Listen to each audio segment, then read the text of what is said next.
I'm Alma Angeles and you're watching Eagle News International. Hello, CJ. Good evening, Alma, and good evening to everyone watching the news. Here are the headlines.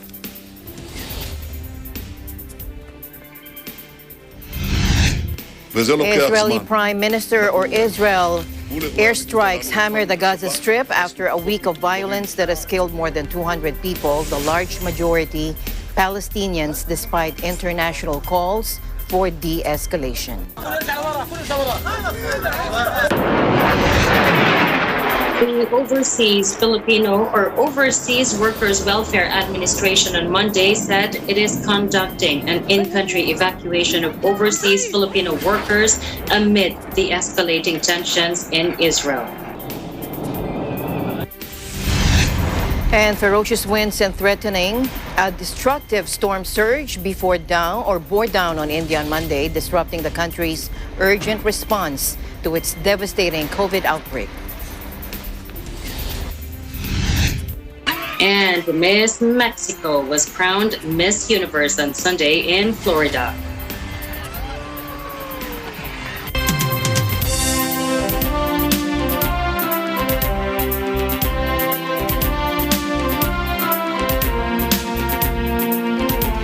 First, to the ongoing crisis in the Middle East. The conflict between Israel and Hamas continues. The militant Palestinian group that controls the Gaza Strip continues for the 8th day.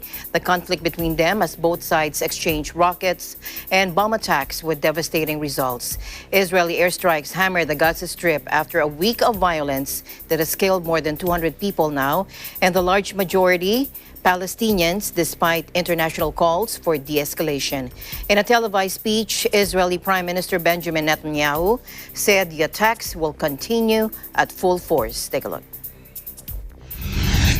וזה לוקח זמן. אנחנו מול אירועי האלימות הללו הפעלנו את השב"כ, פרסנו כוחות מתוגברים בכל רחבי הארץ, ביצענו מאות מעצרים. אנחנו פועלים מול אלה שפעלו באלימות ובהפרת הסדר, הם יבואו על עונשם. The renewed strikes comes a day after 42 Palestinians in Gaza, including at least 8 children, and 2 doctors, according to the health ministry, were killed in the worst daily death toll in the enclave since the bombardments began. In total, almost 200 Palestinians have been killed in Gaza, including at least 58 children, and more than 1,200 wounded since Israel launched its air campaign against Hamas on May 10 after the group fired rockets, according to the authorities there. And Israel says 10 people, including 1 child, have been killed and 294 wounded by rocket fire launched by armed groups in Gaza.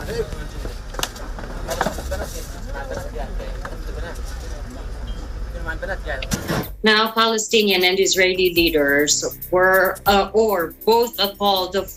appealed for support at a UN Security Council session Sunday, but little action was in sight despite soaring violence. Opening the virtual session, Secretary General Antonio Guterres called the violence utterly appalling and urged both Palestinian militants, Hamas, to stop firing rockets into Israel and the Jewish state to stop its massive air campaign on the Gaza Strip. Take a look. The current hostilities are utterly appalling. This latest round of violence only perpetuates the cycles of death, destruction, and despair, and pushes farther to the horizon any hopes of coexistence and peace. Fighting must stop. Israel keeps telling you, put yourself in our shoes. This is what they say all the time. Put yourself in our shoes. But Israel is not wearing shoes. It is wearing military boots. It is an occupying and a colonial power. Any assessment of the situation that fails to take into account this fundamental fact is biased. Israel has no choice but to stop these Hamas attacks wherever they are being launched, and it is Hamas who should be held accountable for the consequences. Hamas targets civilians. Israel targets terrorists. Israel makes every effort to avoid civilian casualties Hamas makes every effort to increase civilian casualties. The United States has made clear that we are prepared to lend our support and good offices should the parties seek a ceasefire. Because we believe Israelis and Palestinians equally have a right to live in safety and security. We strongly condemn these acts of terrorism from Hamas and other terrorist groups who must permanently end their incitement and rocket fire against Israel and Israeli civilians. Israel has a legitimate right to self-defense and the right to defend its citizens from attack. In doing so, it is vital that Israel makes every effort to avoid civilian casualties. China's Foreign Minister Wang Yi called on the U.S. to adjust its position on Israel-Palestine tensions. He said because of the obstruction of the U.S., the Security Council has not been able to speak with one voice on Palestine. Russia's Deputy Foreign Minister Sergei Vershinin took to the floor, highlighting the necessity of immediately ending the confrontation. He also said Russia considers the attempt to change the geographical, demographic, and historical character and status of East Jerusalem to be null and void. At least 58 children have died in Gaza, according to the authorities. More than 1,200 people have been wounded, and entire buildings and city blocks reduced to rubble.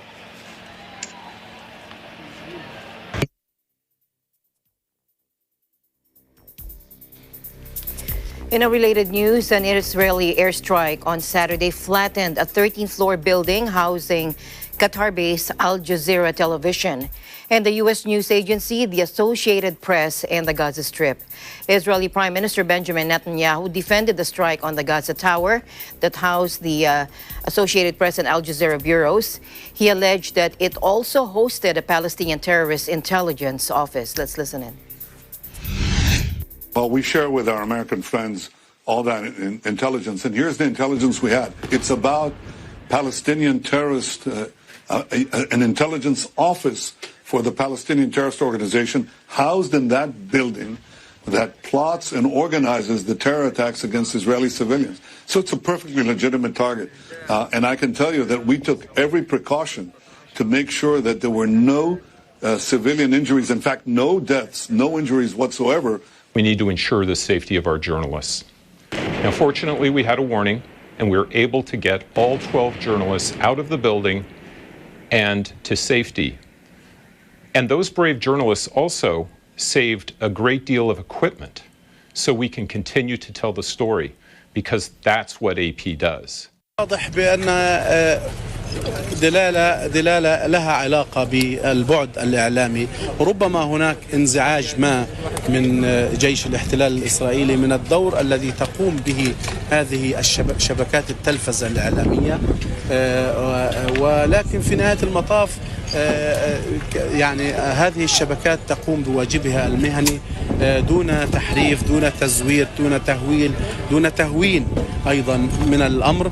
الصورة بالتأكيد لا تكذب ولا تحرف ولا تزور، تنقل واقع الحال كما هو في قطاع غزة. فهناك غارات وهناك حالات تدمير مشابهة لمئات المنازل. الآن جاء الدور على هذا المبنى وبما فيه من مكاتب صحفية وشقق سكنية. Now, on Saturday afternoon, the owner of the 13-story Hala Tower housing Qatar-based Al Jazeera television and the U.S. news agency, the Associated Press, received a troubling call from the Israeli forces. Jawad Mehdi said an Israeli intelligence officer warned him he had just 1 hour to ensure that the building was evacuated, and his plea for 10 extra minutes broadcast live by Al Jazeera was denied. Israeli defense officials claim the building housed not only news bureaus, but offices of the Islamist Hamas group, which controls the Gaza Strip.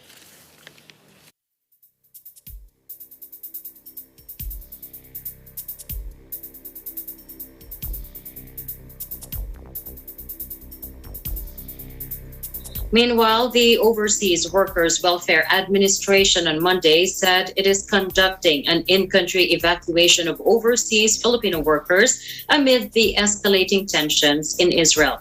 OWA Chief Hans Leo Kakdak said the priority of the Philippine government's offices in Tel Aviv is to keep Filipinos safe and ensure their well-being, especially in conflict-hit areas such as Gaza, Ashkelon, and Ashdod. Take a look.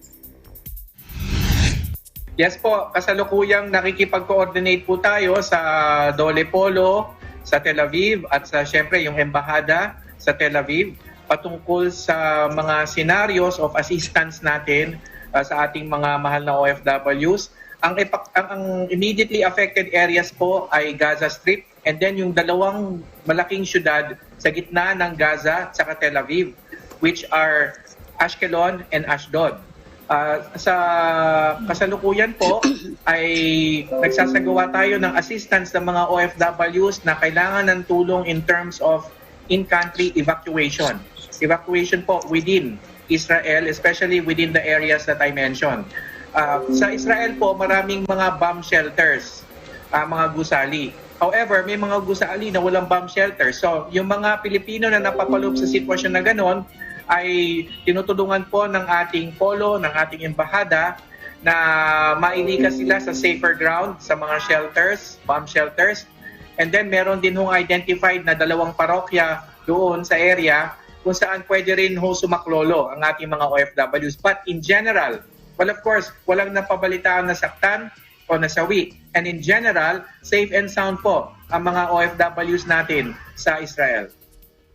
Yes, karamihan sa kanilang nandoon sa Ashkelon at Ashdod ay nandoon pa rin kasi they are indoors safe with their respective employers. And as I said, most buildings, most structures in Israel have bomb shelters.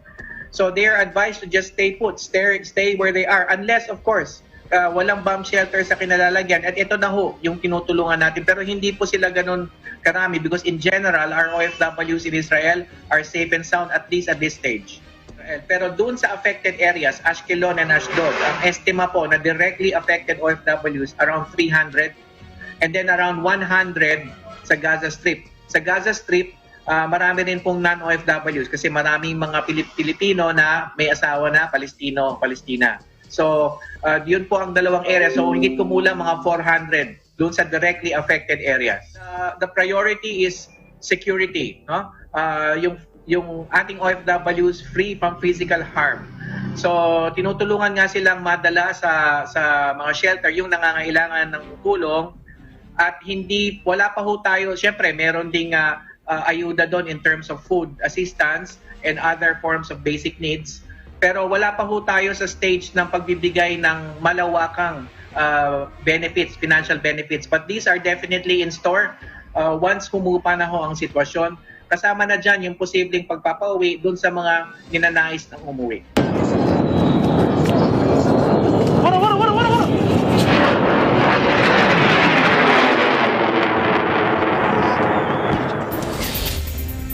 And the news continues here on Eagle News. CJ and I will be back right after this break.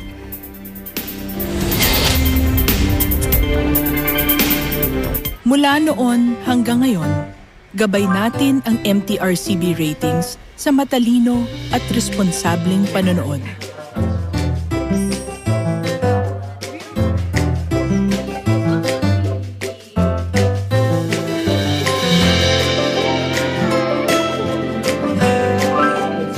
Sa tamang pagsunod sa MTRCB ratings, ginagawa nating ligtas at makabuluhan ang panonood ng bawat miyembro ng pamilyang Pilipino. Lumipas man ang panahon, hanggang may pamilyang Pilipino, andyan ang MTRCB. Hey there, Arnie Aquino here at Hatley Castle, one of the filming locations for the X-Men series. Don't forget to tune in to Digital Nest only on Net25.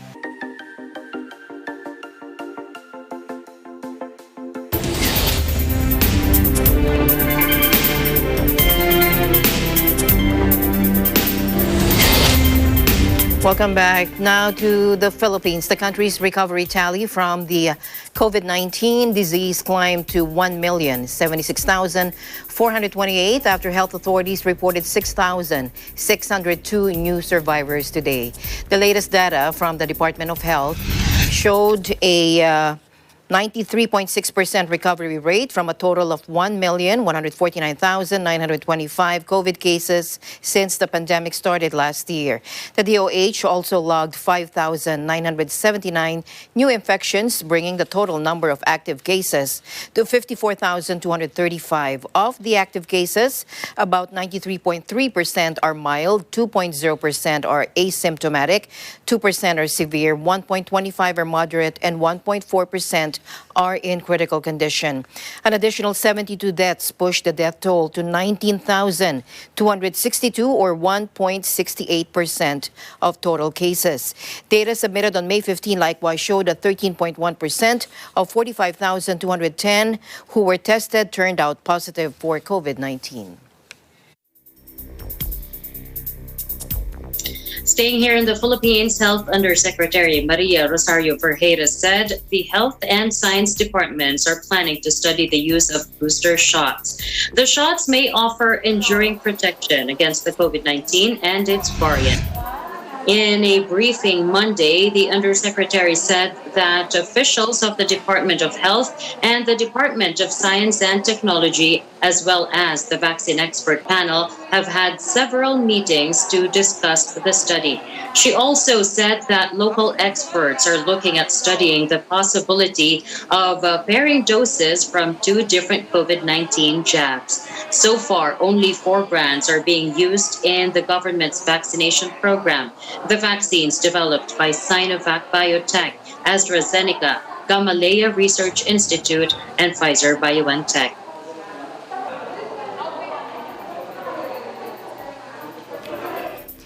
Meanwhile, the average daily number of new cases of coronavirus in the National Capital Region, or NCR, has decreased by 27%, and that is based on the latest monitoring report by Tauktae Research.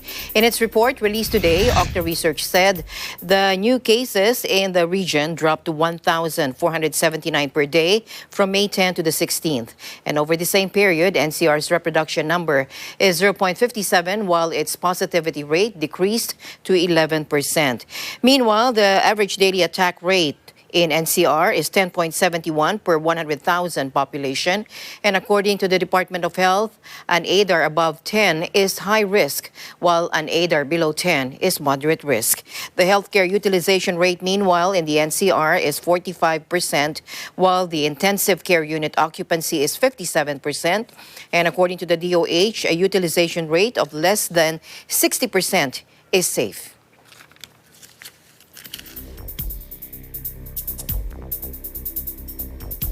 In other news, Singapore is going to be shutting and moving schools online from Wednesday to fight its spike in COVID cases. We have Phoebe Grace de Guzman of our EBC Singapore Bureau with that story. Phoebe. Yes, CJ, the Singaporean government has announced the closure of schools from Wednesday.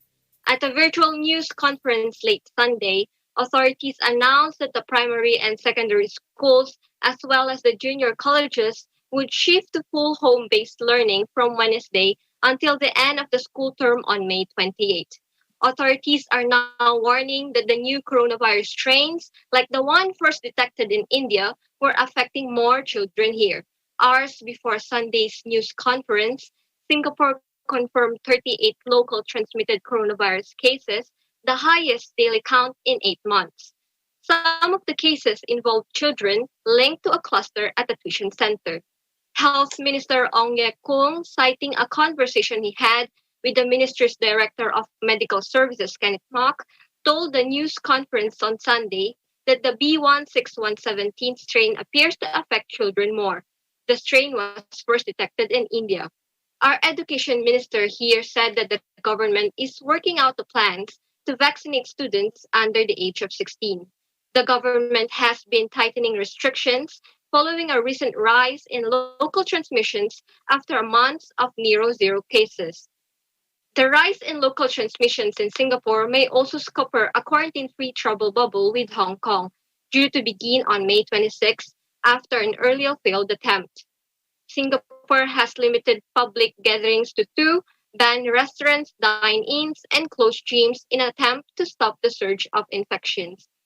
Authorities have also banned non-passengers from entering the airport terminal and closed an adjacent mall as around 9,000 workers undergo testing.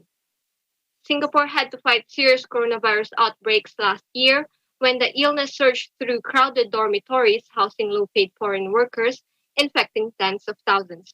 But by global standards, its outbreak has been mild.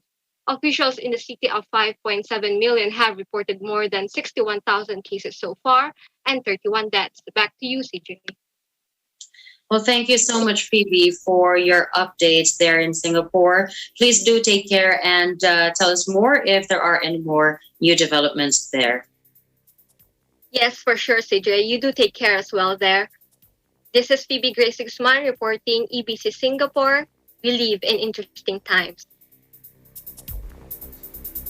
Thank you, Phoebe. Meanwhile, here's Dennis Liu to give us an update on the latest coronavirus situation in Japan, plus the latest on the Olympics as well. Dennis? Good evening, Alma and CJ. NHK reported today that online bookings for coronavirus inoculations at mass vaccination sites started in Tokyo and Osaka on Monday. Reservations are being accepted on the Defense Ministry website and the Line messaging application. To avoid overwhelming the system, online bookings will be restricted to residents of Tokyo's 23 wards and Osaka City until next Sunday. The Defense Ministry said it had secured sufficient internet server capacity and implemented cyber attack countermeasures to avoid problems. Eligibility will be expanded to all of Tokyo and Osaka Prefecture next week. With regards to the Olympics, a new poll published today showed that more than 80% of Japanese are opposed to hosting the virus-postponed Olympics this year. The weekend survey by the Asahi Shimbun Daily found 43% of respondents want the 2020 Games cancelled and 40% want a further postponement. Those figures are up from 35% who backed cancellation in a survey by the paper a month ago and 34% who wanted a further delay. A separate poll by Kyodo News published Sunday showed 59.7% back cancellation, though further postponement was not listed as an option. It also found that 87.7% of respondents worry that an influx of athletes and staff members from abroad may spread the virus. Asked about the polls, government spokesman Katsunobu Kato said the government would make efforts so that the Japanese people understand the Tokyo Games will be held in a safe and secure manner. The latest survey comes after Japan expanded a coronavirus state of emergency Friday as the nation battles a fourth wave of virus infections. The surge has put pressure on the country's healthcare system, with medical professionals repeatedly warning about shortages and burnout. This is the latest for now about the current situation of coronavirus and the Olympics. Reporting from Tokyo, Japan, this is Dennis Liu. We live in interesting times.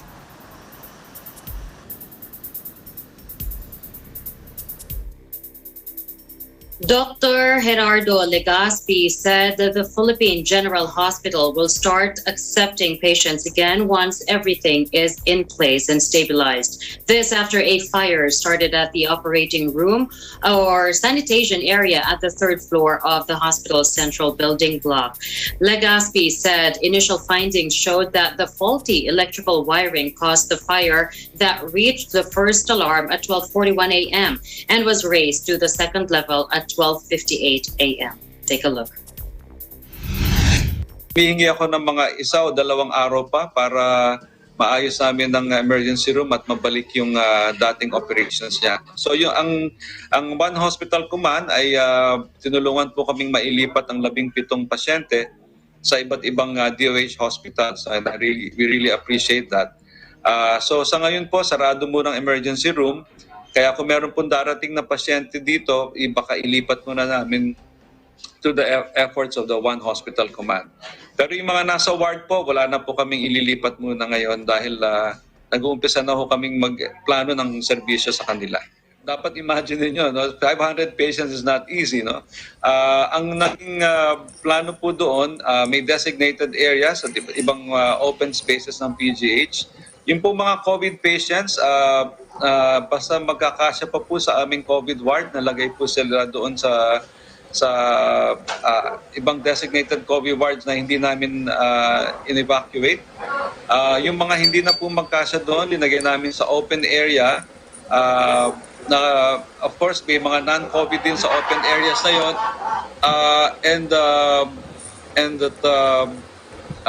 The spacing was ensured para hindi magkaawahan at of course, ang health protocol were ensured by the personnel who handled them in those areas. Na napatuloy ang pagbigay ng serbisyo sa mga operasyong critical. No?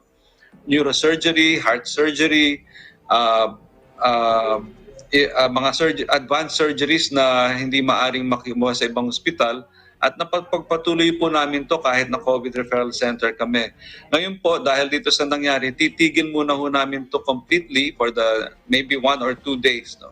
So, yun po yung malaking naapektuhan sa amin, yung aming kakayahang magbigay ng mga serbisyo sa pag-oopera. Pero handa naman ho kaming mag-umpisa sa lalong madaling panahon para maituloy po ito. Maaring hindi kasing dami nung dati, but slowly. The Bureau of Fire Protection, National Capital Region, said the blaze was declared under control at 2:46 a.m. and was put out at 5:41 a.m. Currently, PGH's emergency room and some laboratory services were closed following the fire. No casualties or injuries were reported from the blaze. The PGH is the country's largest COVID-19 referral center. At present, the hospital has 148 COVID-19 patients, while its COVID-19 bed capacity remains at 250.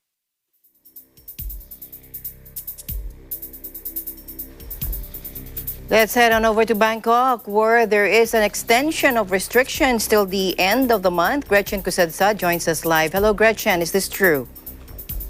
Yes, Alma. Good evening. Yes, that is correct. That is true.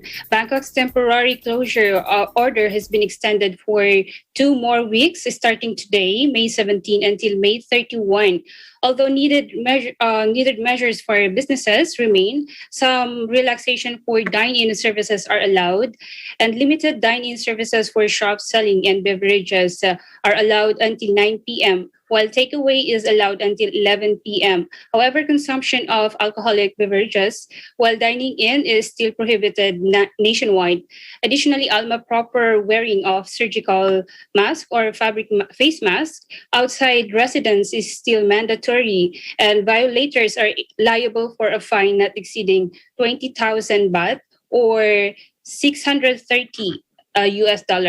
Temporary closure or businesses and venues such as a school, all types of indoor and outdoor sports venues, places of entertainment or places for public performances or recreation, and all types of competition venues are extended until end of May. Moreover, control measures for venues and businesses are as follows. Attendees of meetings, seminars, religious gatherings, and light must not exceed 20 people. Shopping malls can operate as usual until 9 p.m. Night markets, and convenience stores can open not later than 11 p.m. as well. Any persons who fail to comply with this order shall be liable for imprisonment for a year and a fine not exceeding 100,000 baht or $3,000 US under Section 52 of the Communicable Diseases Act of 2015. Alma, back to you. That is the report here in Bangkok, Thailand. All right. Thank you very much, Gretchen. Thank you for your time, and you stay safe always. Keep safe as well, Alma, and have a good night. Thank you. This is Gretchen Kusedsa reporting from Bangkok, Thailand. We live in interesting times. Now, Major cyclone packing ferocious winds and threatening a destructive storm surge bore down on India on Monday, disrupting the country's urgent response to its devastating COVID-19 outbreak. At least 6 people died over the weekend in torrential rains and winds as Tauktae, according to press reports, the biggest to hit western India in 30 years, swept over the Arabian Sea with Gujarat state in its sights. The Indian Meteorological Department warned of storm surges of up to 3 meters high, or about 10 feet, in some of Gujarat's coastal districts. The Meteorological Department classified it as an extremely severe cyclonic storm. In waterlogged Mumbai, authorities closed the airport for several hours and urged people to stay indoors. Meanwhile, authorities on Sunday shifted 580 COVID-19 patients to safer locations from 3 field hospitals. In Gujarat, more than 100,000 people from 17 districts were evacuated. Authorities there were scrambling to ensure there would be no power cuts in the nearly 400 designated hospitals and 41 oxygen plants in 12 coastal districts where the cyclone was expected to hit hardest. And more pandemic situation around the world. Let's go now to the United Kingdom, where our EBC correspondent Carolyn Kennedy reports on the current COVID vaccines that are enough to protect. She reports that these are enough to protect the people from the transmissible Indian COVID variant. Caroline. Britain is confident that the existing vaccines will provide protection from the more transmissible Indian coronavirus now spreading across the country, Health Secretary Matt Hancock said on Sunday. England, Scotland and Wales are set to unlock parts of the economy on Monday, but further have been put in doubt by the Indian strain. Hancock told Sky News that the government had a high degree of confidence that the vaccines would stand up to the B.1.617.2 variant following a new early data from Oxford University. Britain, one of the countries the worst hit by the world, over 127,000 deaths, have also been in a rapid deployment of vaccines, with nearly 20 million people having fully vaccinated. According to the data, the case of numbers of the Indian variant have risen from 520 to 1,313 this week. In the face of rising cases centered around the northern towns of Bolton and Blackburn, Prime Minister Boris Johnson announced on Friday second doses of vaccines would be accelerated for over 50s and the clinically vulnerable. Hancock said that the vast majority of people in hospitals in Bolton with the new variant had been eligible for the vaccine but had not come forward. He warned because of the high transmissible of the Indian variant, it could spread like wildfire among the unvaccinated groups, and because of the government need to get as many people vaccinated as possible. The Health Secretary defended the government from the criticism that it was too slow to impose travel restrictions on India in the face of the new variant. India was placed under a strict level travel restrictions in April before the variant was under investigation, he said. He also rebuffed that the suggestions of the decision was influenced by the planned trip of Boris Johnson in April to assist the post-Brexit trade talks. Indoor hospitality and indoor entertainment such as cinemas, museums and sports venues are to open their doors for the most part of the UK for the first time in months on Monday. People and families will also be able to meet with some restrictions in private houses under the new measures, and limited international travel will be permitted. The government and experts have sounded a note of caution over plans to completely lift restrictions on June 21. Hancock said that the Indian variant was 50% more transmissible than the so-called Kent or British strain that forced the UK into a January lockdown. Then we will have a problem. We are in a race between the vaccination program and the virus. This is the new variant that has given the virus some extra legs in that race. But we have a high degree of confidence that the vaccine will overcome, Hancock said. I'm Caroline Kennedy and I am reporting from Northeast England. We live in interesting times. Thank you, Caroline. Now, as reported by Caroline there, Britain streamed into pubs, museums, and other indoor venues on Monday as the country eased pandemic restrictions. Across England, Wales, and most of Scotland, people on Monday could once again grab a drink, a bite, and dine inside pubs, restaurants, and cafes. Cinemas, museums, and sports venues also opened their doors for the first time in months. People were able to once again visit each other at home and to head to Portugal, where the British are normally the largest tourist contingent. UK Prime Minister Boris Johnson called it another milestone in their roadmap out of the lockdown, but still urged caution, warning, saying, remember that close contact, such as hugging, is a direct way of transmitting this disease. Britain's next step to completely lift restrictions is due on June 21st, but that is under threat because of rising cases of a more transmissible variant first detected in India. More than 36.5 million people have had at least one dose of a COVID-19 vaccine and 20 million with 2 doses. But ministers want a greater take-up to prevent further delays to the full reopening.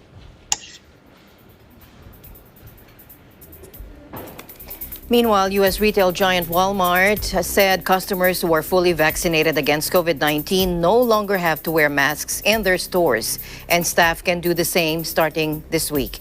Employees who are more than 2 weeks past their vaccination can stop wearing masks from May 18, according to the company, and all employees are eligible for a $75 bonus if they prove they have got their jab.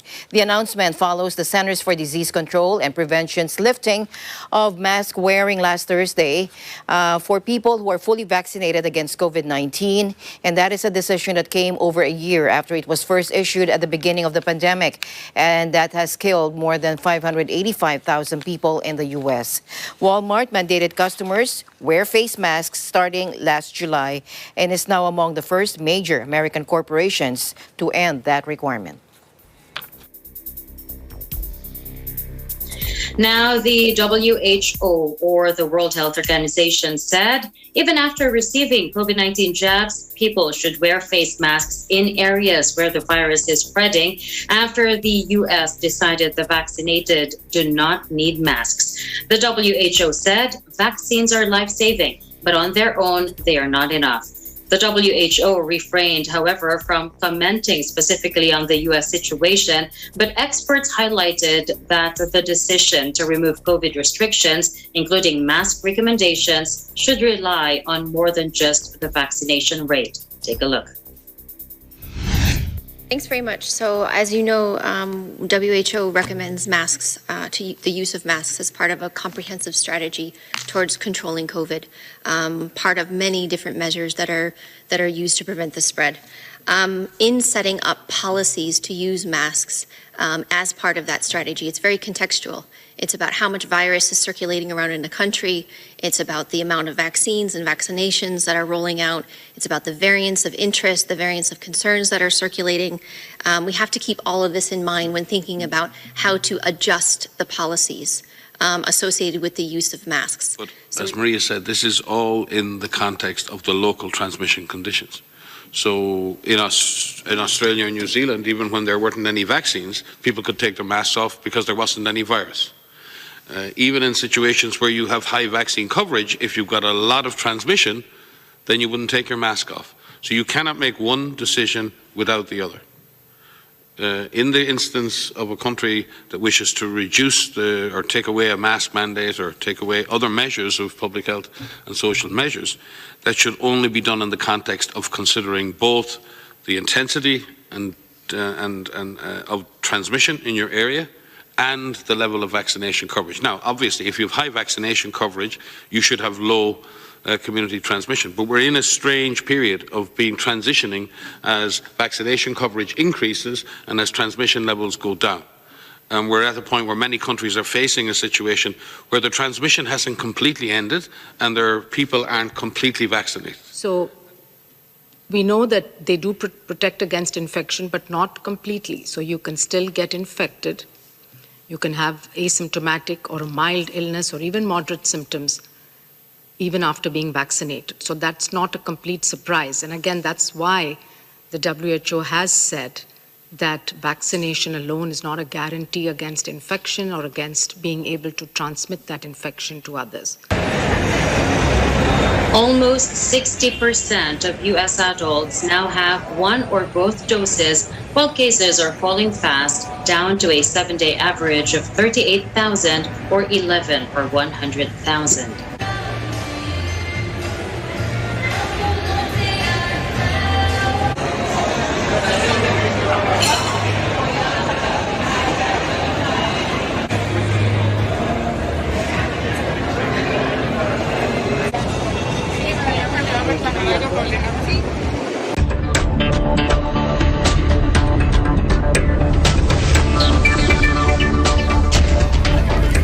The latest survey of the German-Philippine Chamber of Commerce and Industry, or GPCCI, showed that more companies are consider that they are currently in a good situation, while more of them see no apparent changes in economic development prospects and amid the pandemic.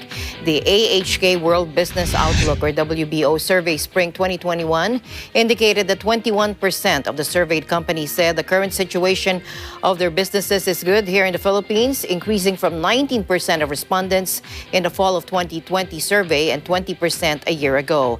The GPCCI survey said half of the participating firms consider their current company situation as satisfactory. Now, the number of firms say they are in bad condition amid the ongoing pandemic also declined to 29% in the spring of 2021 survey, improving by 7 percentage points from 36% in the previous surveys. Although more companies said they are in satisfactory to good situation, there is also an increase in the number of firms that expect no apparent changes in economic development prospects.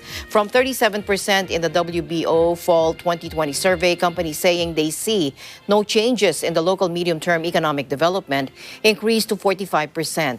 GPCCI President Stefan Schmidt said companies feel the negative economic effects of the COVID-19 surge in the first quarter of 2021, and they are unsure about the economic development. He also said only 1 out of 10 companies expects economic recovery this year, but 6 months ago, the number was 3 times higher. Now, DTI Philippines spokesperson under Secretary Ireneo Vismonte discussed retail establishments that could open under heightened general community quarantine throughout the Mega Manila area, or NCR Club.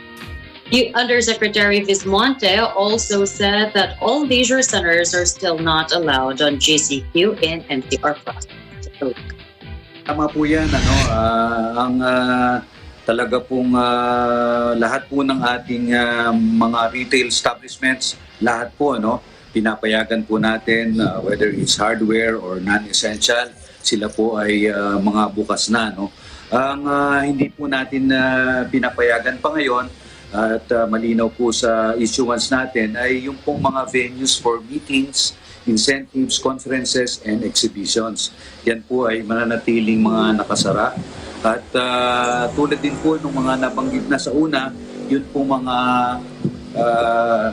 entertainment centers, yun po mga bars and bars po na offering lang talaga po ng mga alcoholic drinks at saka yun po mga may live performance. Mga cinema po, sila po ay mananatiling nakasara.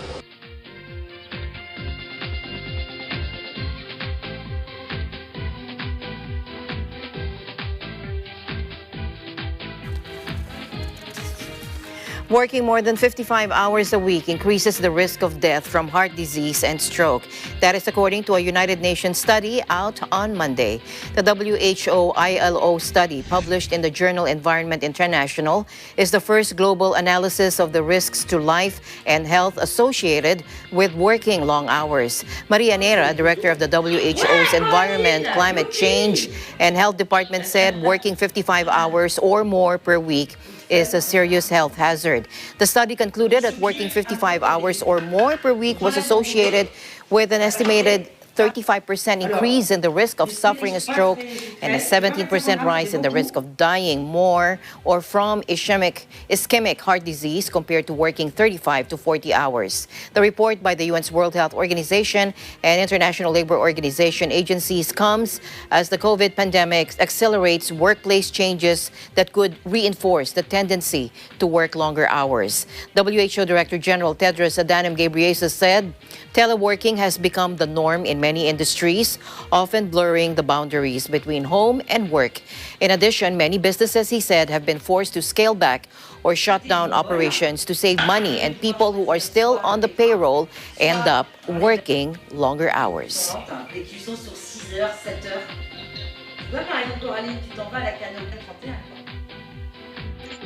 Disneyland Paris, Europe's biggest tourist attraction, said on Monday it would reopen on June 17 as France did with COVID-19. The theme park, which employed 17,000 people, closed between March 13 and July 15 last year and has been shut again since October 30. It has had to cancel its reopening plans twice because of the ongoing pandemic. Initially, Disneyland Paris had hoped to readmit visitors in February before setting April 2 as its new target date, which it then also canceled. Last month, the site began hosting mass COVID vaccinations as France accelerated its inoculation drive. On Monday, the theme park said it would require guests over 6 years old to wear face masks. Attendance would be limited and advanced ticketing and reservations were required. A union source at Disneyland said earlier this year that management expects a return to pre-pandemic levels of activity only in 2022. The Disney Group has announced 32,000 job cuts at its theme park activities worldwide, mostly in the United States because of the impact of the coronavirus. And finally, in our news, Miss Mexico was crowned Miss Universe today in Florida. Now, Sunday night, that is U.S. time, marked the Miss Universe competition's return to television after the pageant was canceled in 2020 for the first time due to the pandemic. Andrea Meza, 26 years old, finished first ahead of the Brazilian and Peruvian finalists in a flashy televised event. The pageant was hosted by Mario Lopez and actor and model Olivia Culpo, the 2012 Miss Universe. Former Miss Universe contestants Chesley Christ, Paulina Vega, and Demile Tebo, who won the title in 2017, served as competition analysts and commentators, and a panel of 8 women determined the winner. In the closing rounds of the beauty pageant, Meza was questioned about how she would have handled the pandemic, and she said she believes there is not a perfect way to handle this situation, this hard situation such as COVID-19. However, she said she believes that she would have created the lockdown even before everything was that big because the world lost so many lives, and that we cannot afford that. And we have to take care of the people, and that's why she said, I would have taken care of them since the beginning. Meza beat more than 70 contestants from around the globe in the 69th installment of Miss Universe, which was held at the Hard Rock Hotel in Hollywood, California.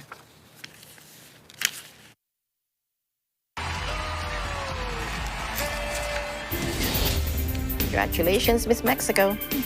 Mexico, yes, and of course we have to congratulate as well all the other girls well represented their countries. Yes. And that's it for tonight's broadcast. Thank you so much for joining us. I am CJ Hero. Please join us again tomorrow. And at the end of the day, there remains so much more to be grateful for. I'm Alma Angeles, and we live in interesting times.